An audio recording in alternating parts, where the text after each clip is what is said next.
Irmãos, vamos abrir no texto base da lição de hoje, Mateus capítulo 6. Vamos fazer a leitura desse texto. Mateus capítulo 6, versículo 9 em diante nos diz: Portanto, vós orareis assim: Pai nosso que estás nos céus, santificado seja o teu nome. Venha o teu reino, faça-se a tua vontade, assim na terra como no céu. O pão nosso de cada dia dá-nos hoje, e perdoa-nos as nossas dívidas, assim como nós temos perdoado aos nossos devedores. E não nos deixes cair em tentação, mas livra-nos do mal, pois teu é o reino, o poder e a glória para sempre. Amém. Estamos falando até aqui, para que os irmãos entendam de maneira geral, nós estamos falando sobre a oração. O núcleo da lição é falar sobre a prática da oração, a nossa vida de oração, o nosso dever de oração. Então, esse é o núcleo das nossas aulas, da nossa revista, falar sobre oração. E como nós estamos falando sobre oração, nós já vimos em aulas anteriores como não deve ser a nossa oração. Isso nós vimos, o diácono Cleiton falou sobre isso, como não deve ser a nossa oração. Não deve ser uma oração pagã, não deve ser uma oração repetitiva. Nós falamos sobre isso. E agora nós estamos falando então sobre a oração do Pai Nosso. Nós estamos pegando como exemplo o contexto do Sermão do Monte, onde Jesus está ensinando os seus discípulos.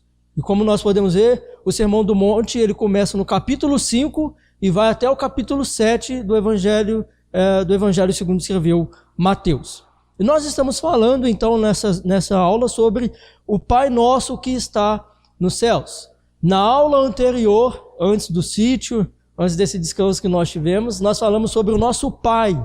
E em 2 momentos nós falamos sobre as 2 famílias que nós podemos encontrar na Bíblia, quando nós falamos de Deus, nosso Pai. A família no sentido, Deus ele é Pai no sentido de toda a criação, Deus é Pai de todos quantos são feituras dele, todos quantos ele criou, porque ele é Pai. Esse é o sentido que a Bíblia nos dá. Mas nós vemos no segundo momento que o Pai aqui, que Jesus ele diz na oração do Pai Nosso, é daqueles que se tornaram filhos de Deus por adoção, por meio da salvação. Então nós vimos isso na aula anterior, que existem essas 2 famílias, aqueles que são filhos de Deus por criação, mas estes que são filhos de Deus por criação continuam nos seus pecados, continuam a viver uma vida pecaminosa, mas nós vimos também que tem aqueles que foram feitos filhos de Deus por adoção. Nós não éramos filhos de Deus nesse sentido, mas nós nos tornamos filhos de Deus por meio de Jesus. Então nós falamos isso na aula anterior. Hoje nós vamos falar sobre o nosso Pai que está nos céus. Nós vamos deter mais especificamente nesse termo, no Mateus capítulo 6, versículo 9. Portanto, vós orareis assim: Pai nosso que estás nos céus. Agora, por que é importante nós falarmos sobre o nosso Pai que está nos céus? De acordo com algumas lições, ou de acordo com alguns ensinos, teologias, doutrinas, ou até mesmo outras religiões,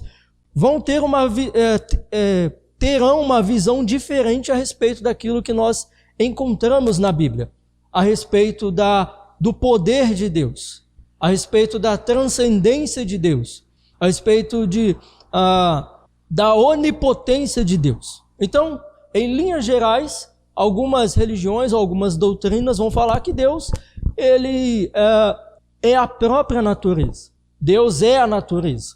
Deus é tudo o que existe. Deus é a própria natureza. Então, Deus é a árvore, Deus é a montanha, Deus é o sol. Algumas religiões vão entender a respeito de Deus dessa forma. Outras religiões ou outros ensinos ou doutrinas vão falar que Deus ele é tão poderoso, ele é tão grande que ele não se envolve conosco. Então nós estamos aqui na terra e Deus está lá no céu. Deus ele não se envolve com os nossos problemas, Deus não se envolve conosco, Deus não ouve as nossas orações porque ele é muito grande, ele é muito poderoso. Então Deus ele deu um start no universo, ele deu o play e agora a natureza, a terra, o universo, ele funciona através da lei da natureza, ou através da lei da natural. Então, mas Deus ele não se envolve ativamente com a sua criatura. Então nós temos esses dois extremos. Aqueles que dizem que Deus é tudo, a montanha, a árvore, o sol, e tem aqueles que dizem que Deus não se envolve conosco, Deus é tão grande, tão poderoso, que não se envolve, não ouve as nossas orações. Então nós vamos nos deter sobre isso nessa manhã um pouco. Então, o que significa dizer que Deus está nos céus? O que significa dizer? Então nós vemos que não significa que Deus está confinado em um espaço no céu. Nós vamos na aula de hoje, nós vamos falar sobre esse Deus que está nos céus, mas vamos falar também desse Deus que está presente conosco. Nós vamos falar sobre isso na aula de hoje. Nós vamos ver que esse Deus ele é grande, de fato ele é poderoso, de fato ele é majestoso, ele é transcendente, mas esse Deus ele se envolve conosco, ele não está longe de cada um de nós. Então, quando nós falamos que Deus está nos céus, não significa dizer que Deus está confinado, encaixotado em um espaço no céu.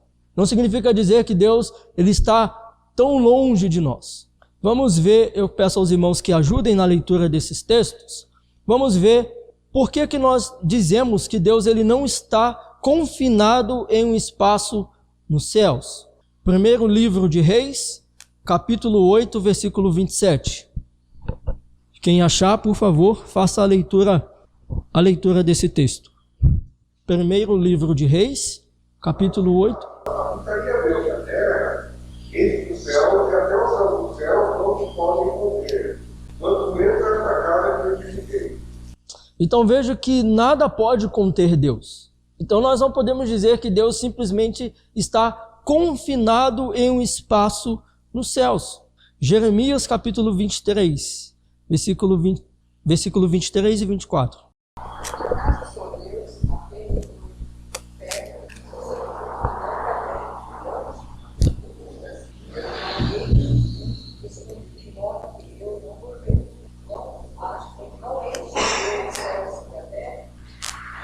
Então veja, não encho eu os céus e a terra. Então nós não podemos, quando nós falamos nosso Pai que está nos céus, nós não podemos limitar Deus a um espaço no céu, a um confinamento no céu, como se Deus tivesse uma sala lá no céu e ele ficasse confinado lá. Nós podemos ver, através desses textos e muitos outros textos, que Deus ele preenche todas as coisas. Não significa que Deus é todas as coisas, mas que ele preenche todas as coisas. E quando nós falamos isso, nós falamos da transcendência de Deus. Deus ele é transcendente. O que é transcendente? Aquilo que transcende. Por exemplo, transparente. Ele vai além da aparência. Quando nós falamos que algo transborda, porque ele vai além da borda. E Deus ele é transcendente. Ele vai além. Ele não está simplesmente confinado no espaço. Nada pode confinar Deus. Então Deus está presente em todos os lugares. Nós podemos ver, vou destacar apenas o Salmo 139. Vamos ler apenas Salmo 139, versos 7 e 8. Salmo 139, versos 7 e 8. Para onde me aceitarei para onde fugirei da tua face? Se subo ao céu, vai estar. Se faço minha cama, mais profundamente, mais facilmente. Então veja, esse Salmo de Davi, ele fala muito bem sobre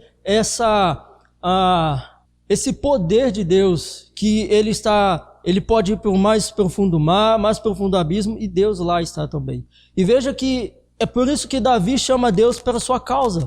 Conforme os versículos, de acordo com os versos finais, Davi está chamando Deus pela sua causa, porque Davi ele sabe que Deus conhece todas as coisas. Essa é a tônica do Salmo 139. Davi, ele conhece esse Deus, ele sabe que esse Deus, ele é poderoso. Então ele fala, Deus, o Senhor sabe de todas as coisas, o Senhor conhece todas as coisas. E aí Davi, então, chama Deus para a sua causa.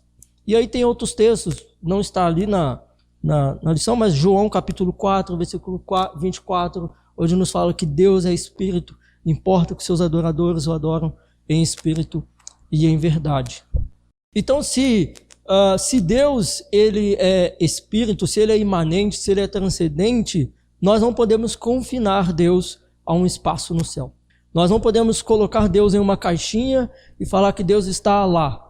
Mas Deus ele transcende todas as coisas. Mas vamos ver então o que nós podemos aprender quando nós lemos esse texto, o nosso Pai que está nos céus. Então, em primeiro lugar, nós devemos entender que Deus habita no céu, mas ele também habita com o seu povo. Então nós vimos que Deus, ele de fato, ele habita no céu, ele transcende todas as coisas, mas ele também habita com o seu povo. Antes de nós lermos Mateus capítulo 6, J. Packer, ele diz o seguinte: reconhecemos que o céu, onde os santos habitam, tem de ser uma localidade, um espaço, porque os santos e os anjos, como criaturas de Deus, existem no espaço e no tempo. Sendo assim, quando é dito que o Criador está no céu, a ideia é que existe um plano diferente do nosso, mais do que um lugar diferente, mas ele também habita com o seu povo.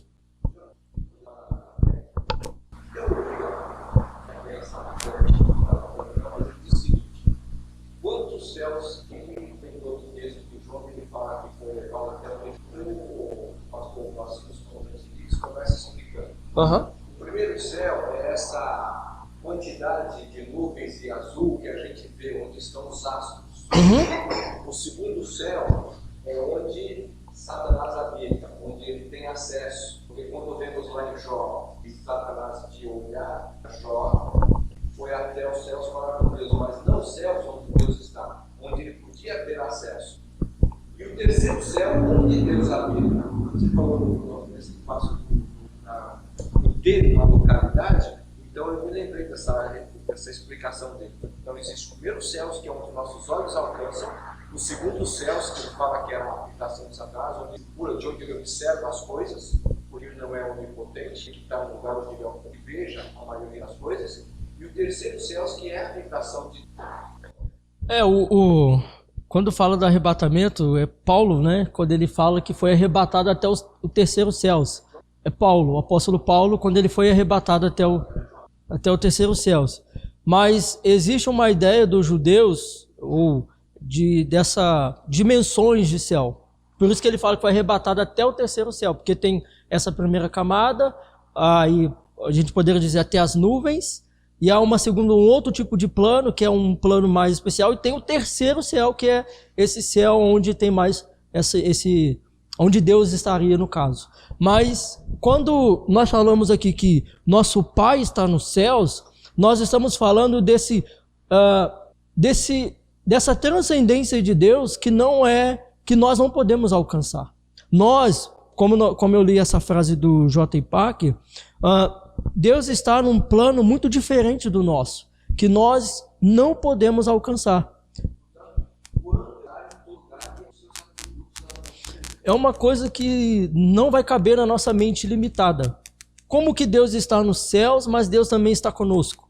É uma coisa que, como vocês falaram, teólogo, o que é que seja, ou por mais simples que seja, nós não vamos conseguir explicar isso de forma esmiuçada. Até porque se nós conseguimos explicar isso, Deus deixaria de ser Deus. Se nós explicássemos detalhadamente, mas a Bíblia nos dá esses dois pontos, que Deus é poderoso, Deus é transcendente, Deus é imanente, mas que Deus também está conosco. É um paradoxo que nós não vamos conseguir entender perfeitamente, mas que a Bíblia fala. A Bíblia fala que Deus é grande, Deus é poderoso, mas ele habita com o seu povo. Aí veja lá Mateus capítulo 6, versículo 6.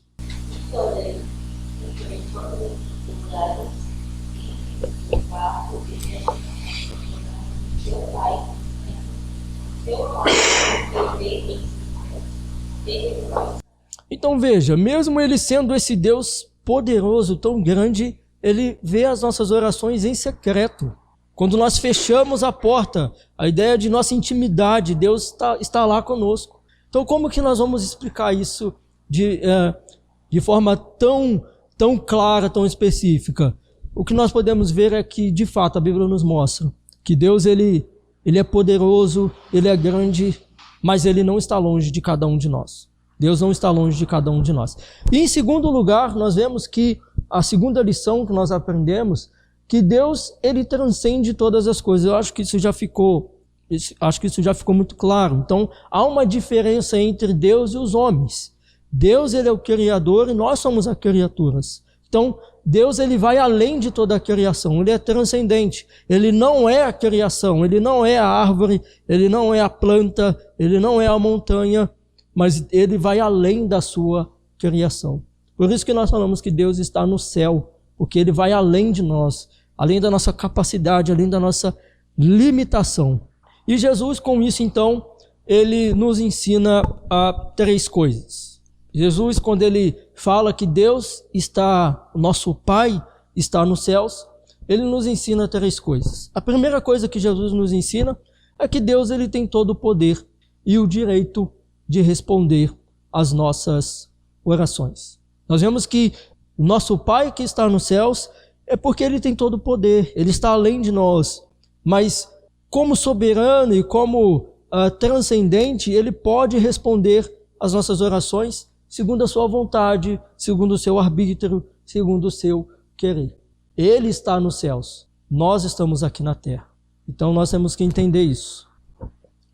Jesus também ele lembra os seus discípulos a sua condição de peregrinos. Então quando Jesus ele ensina os seus discípulos a olhar para o céu, a dizer o Pai que está nos céus, ele está nos mostrando que nós estamos aqui na terra como peregrinos. Mas o nosso lugar não é aqui, o nosso lugar é nos céus. Nós estamos apenas como estrangeiros aqui, como peregrinos. E que nós devemos olhar para além dessa existência, porque existe algo além dessa existência. Existe um lugar além dessa existência. Nós estamos apenas aqui como passageiros.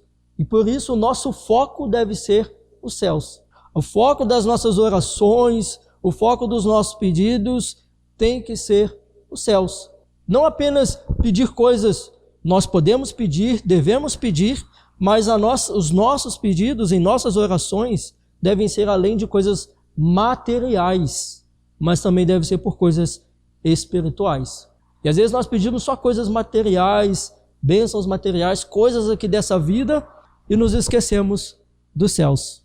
Nos esquecemos que existe algo além dessa nossa mera existência, dessa existência como um vapor. Nós nos esquecemos dos céus.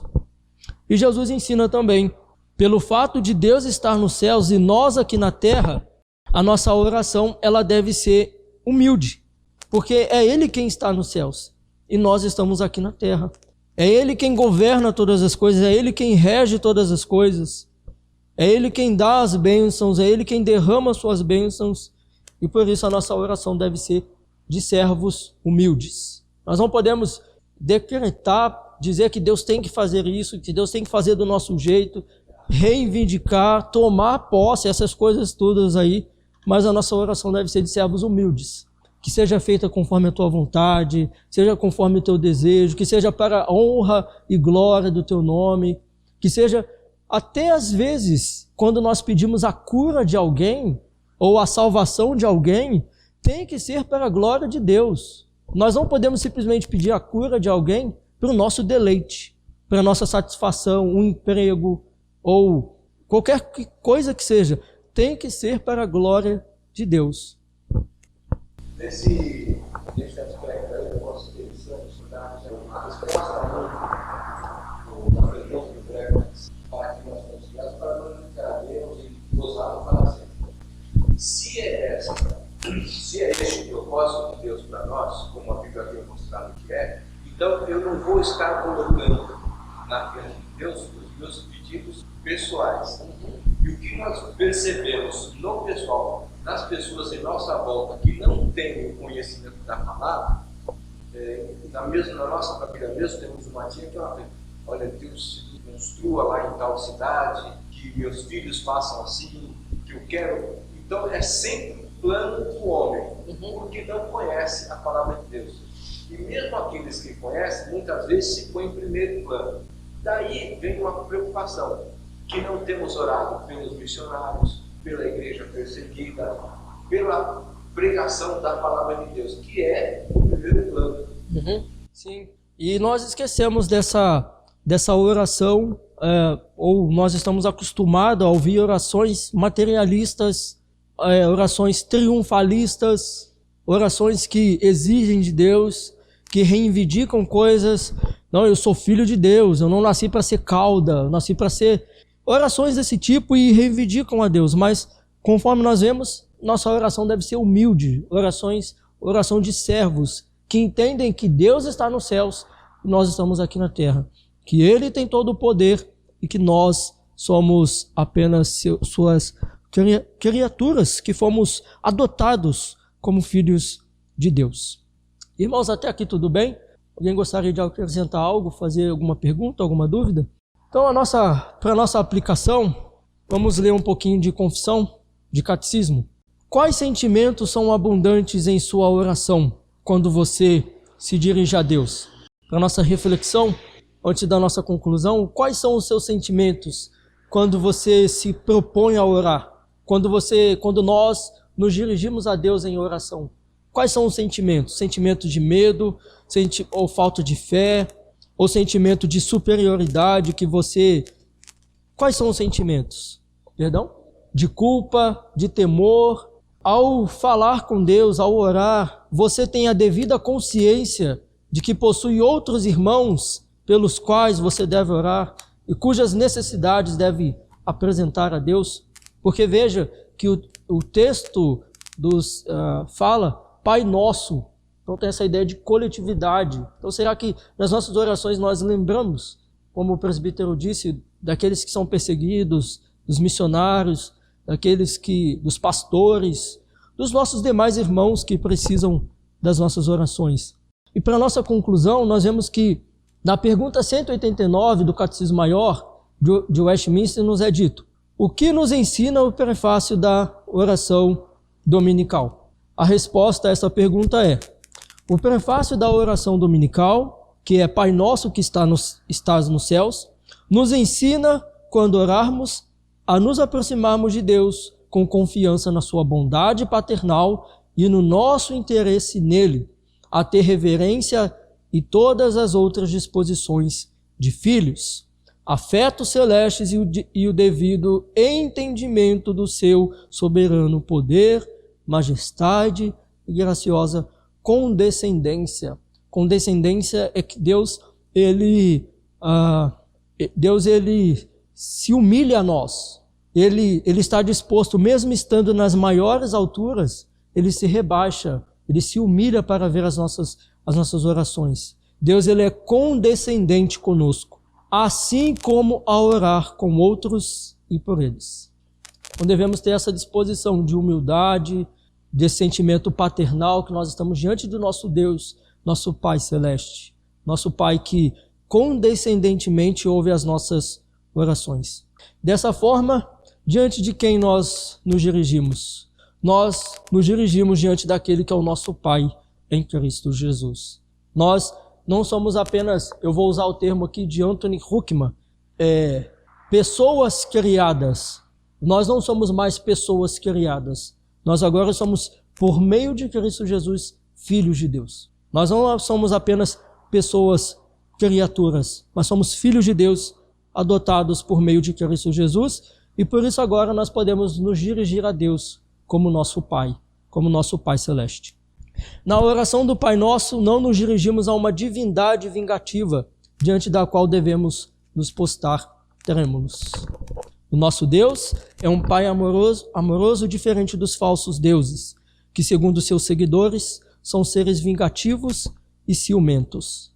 Nós podemos ver como exemplo, quem não conhece o relato bíblico, primeiro livro de Reis, capítulo 18, onde nós temos a icônica história, o relato de Elias e os profetas de Baal. Nós vimos ali que os profetas de Baal tinham uma relação com o seu falso Deus de dor. Eles tinham que se sacrificar, eles tinham que clamar, e Elias ele vai até debochar. Clama mais alto, talvez esse seu Deus esteja ouvindo. Então nós não temos esse tipo de relacionamento com o nosso Deus. Um Deus vingativo, um Deus que devemos nos prostrar de forma trêmula. Nós temos também o caso dos deuses, os irmãos, alguns conhecem, outros não, mas já ouviram falar com certeza, dos deuses da mitologia grega. Os deuses da mitologia grega têm sempre esse ar vingativo, de vingar os seus adoradores. Em nosso contexto, nós temos, por exemplo, o deus indígena Sumé.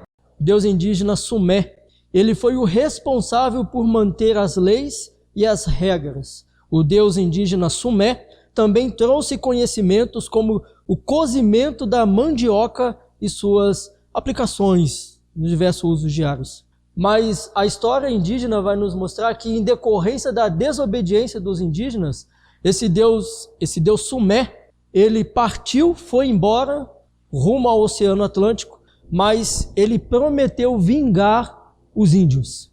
Ele prometeu vingança contra os índios. Eu estou trazendo esses exemplos para os irmãos verem que os falsos deuses, ou os deuses das diversas religiões, são assim.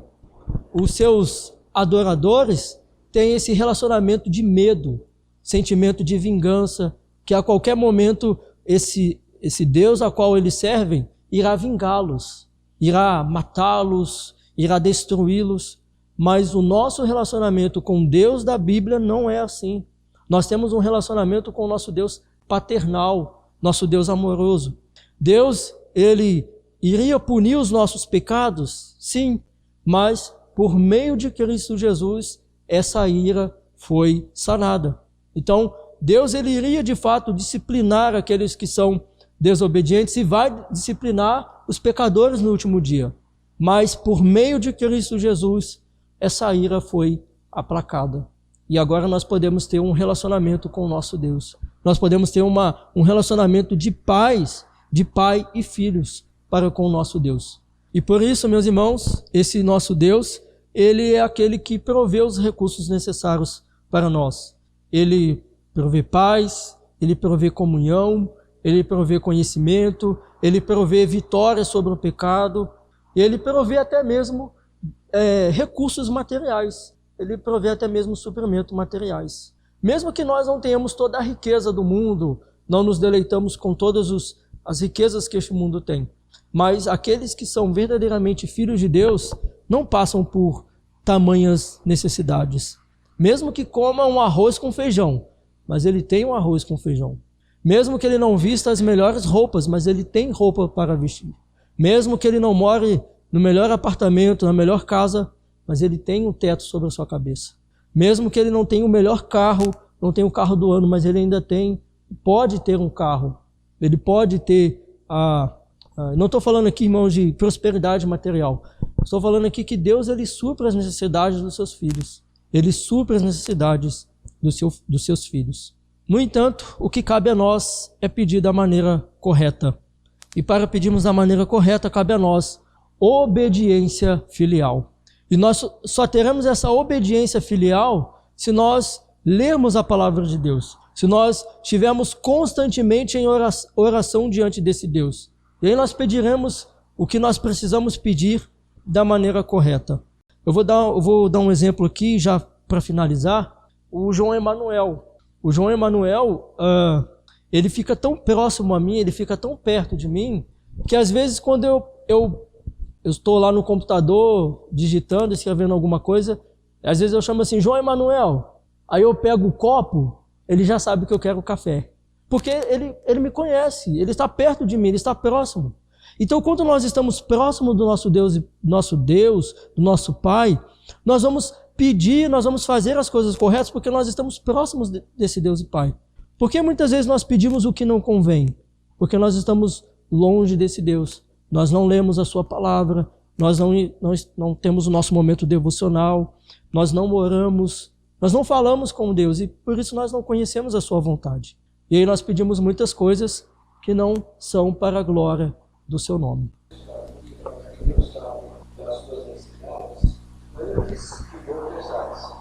Senão, não seria Deus. A palavra não nos chega a boca, porque já sabe. Quanto mais a nossa vontade, nosso desejo. Sim. Nós vimos hoje na nossa aula a respeito do nosso Deus e Pai que está nos céus. E nós vamos continuar nas próximas aulas falando também da oração do Pai Nosso e vamos estar falando sobre os versículos, os textos específicos da oração do Pai Nosso. E hoje nós vimos a respeito desse nosso Deus e Pai, que é poderoso, que é majestoso, que é transcendente, mas não está longe de cada um de nós. Ele ouve as nossas orações. E nós podemos ter esse relacionamento de pai e filhos com o nosso Deus. Amém? Vamos orar? Bondoso Deus e eterno Pai, diante do Senhor nós nos colocamos neste momento e te louvamos, ó Deus, por essa oportunidade que o Senhor nos dá de ouvir a Tua palavra, de aprender um pouco mais do Senhor. Nós vimos hoje em nossa aula que o Senhor é um Deus poderoso, é um Deus majestoso, que transcende todas as coisas. É um Deus santo, 3 vezes santo.